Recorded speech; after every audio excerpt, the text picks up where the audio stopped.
People don't give an F about some of the stuff that we talk about, that we run about, even some of the stuff I talk about multiple times a month, a week, or whatever.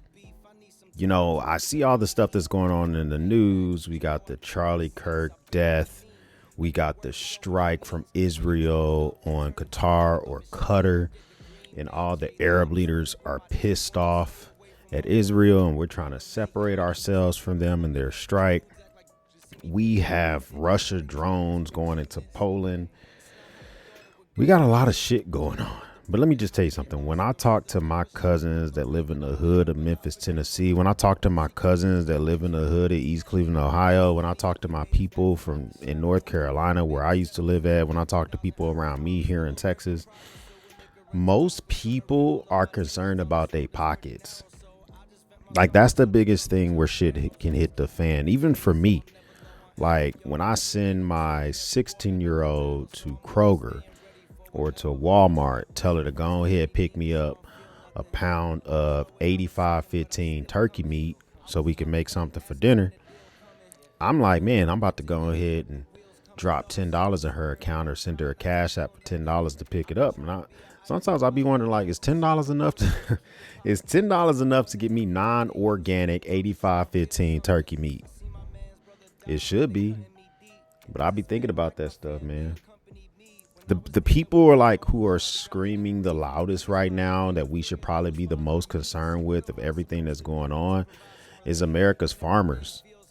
Like, I don't know, man. I might have a hot take, a hot opinion, but in order to keep stuff from hitting the fan, in order to keep shit from hitting the fan, is it time that we make farming socialism? Literally.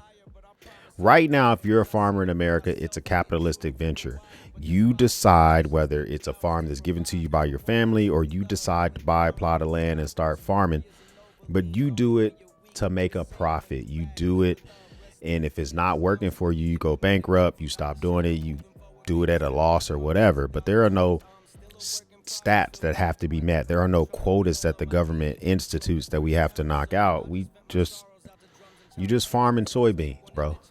You just growing wheat. You just making that cotton happen. So when there's not enough of it, we can't force you to do more. We being the government or the United States, prices are controlled by the global economy. You can't set prices of soybeans. I guess you could, but that doesn't mean anybody's going to buy your shit. And tariffs right now are affecting how other countries buy our farm products, which is affecting how much we pay for crap here in the United States. If you are growing soybeans here in Arkansas or somewhere else in the United States, you're competing with soybean farmers in Brazil who their stuff is being bought by China, but your stuff is not. You're trying to sell it here. This is not a market that needs your shit. That's why you buy. That's why you grow so much. And now there's a surplus. There's not new markets we can open up. What are we going to find? Some new country, right? That's going to buy your shit, that has the ability to buy your stuff. Like, it just feels weird, bro. I think that is probably the biggest thing that makes us on the brink is like our prices of stuff here. That's why my cousins don't give a fuck if I give them a knife that's made of 440B, needs to be sharpened weekly. Hell, they don't care if I give them a Milwaukee Fastback and a pack of utility blades, but they're never going to change them out. They're going to keep the same one in there. As long as they can open their packages, as long as they can break down them boxes, as long as they can cut some tags off some kids' clothes, that's all they care about. That's why they reflexively go with scissors. Even Mrs. X, I gave her a Benchmade Mini Osborne BK.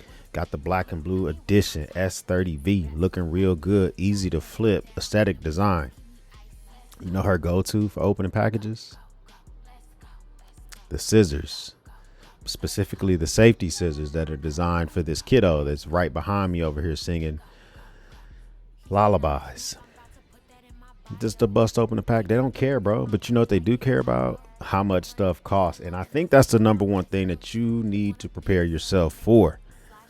I don't recommend buying stuff in bulk because you're going to buy stuff, especially if it's something that's not preserved, and you're going to be wasting your money.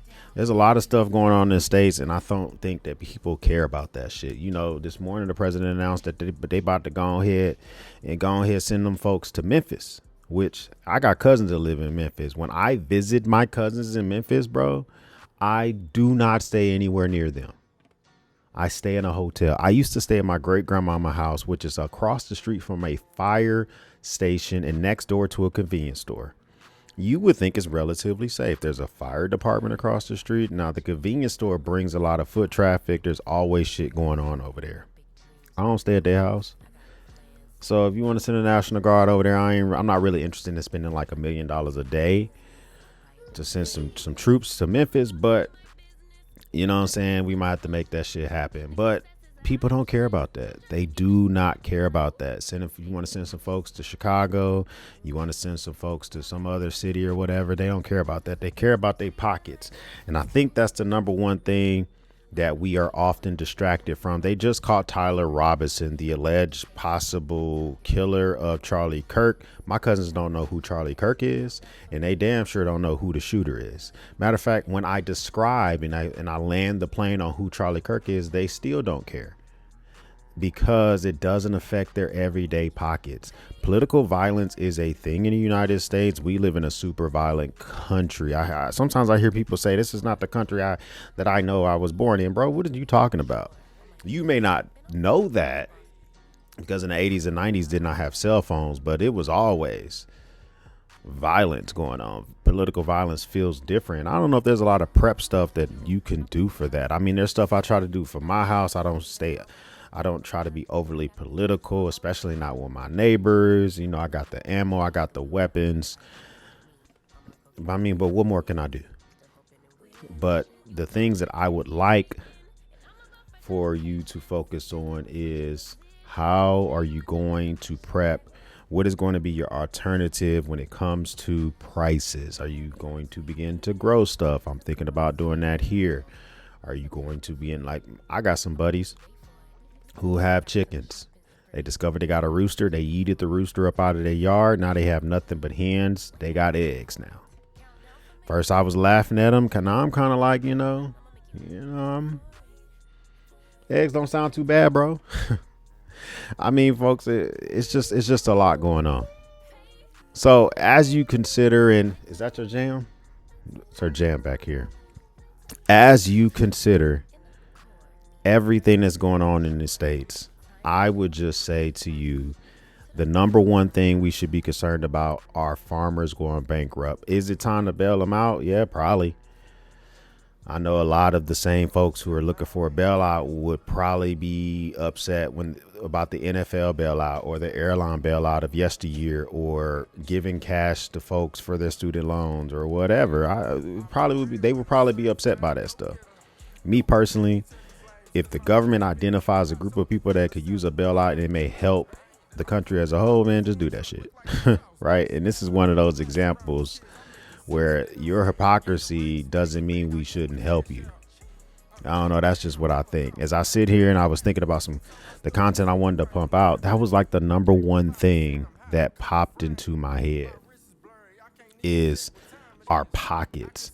Please don't get distracted by the beheading that just happened here in Dallas, Texas, or farmers thinking about now using solar panels. They not worried about that shit. They thinking about, can they keep their family farm open and get ready to pass it down to Jebediah. That's what they worried about. So if you see me talking about the new flashy gear and stuff, man, that shit most likely was given to me for free. And I have like go-to stuff I use all the time, but a lot of that stuff is given away or sits in a drawer somewhere. Same thing with other creators on here. Same thing with Best Damn EDC. All of us, okay? We got our go-tos, but we still worried about our pockets in other places. The never-ending cycle of YouTube for creators is some stuff of why I don't do this shit full time. That's why you see other folks that do this shit full time. It's just like a cycle of nothingness. You're just doing nothing on the internet. Me, I'm trying to talk to y'all about some shit that might affect you on the internet. Comment down below. Are you concerned about prices of stuff? Are you concerned about the former leader of Brazil, Bolsonaro, getting sentenced to 27 years? Are you concerned about the drones that were in Poland? Are you concerned about the shooter of Charlie Kirk? Are you concerned about the National Guard going to Memphis? My number one priority, I just stated that, is the prices of stuff, farmers getting out of a jam. Right behind that, probably for me, is political violence. And it is what it is. First time stopping by, hit the subscribe button. I would love to have you a part of the battalion. If this is not your first time stopping by, well, thank you once again for watching me run my grape. Everyone else, we'll speak soon.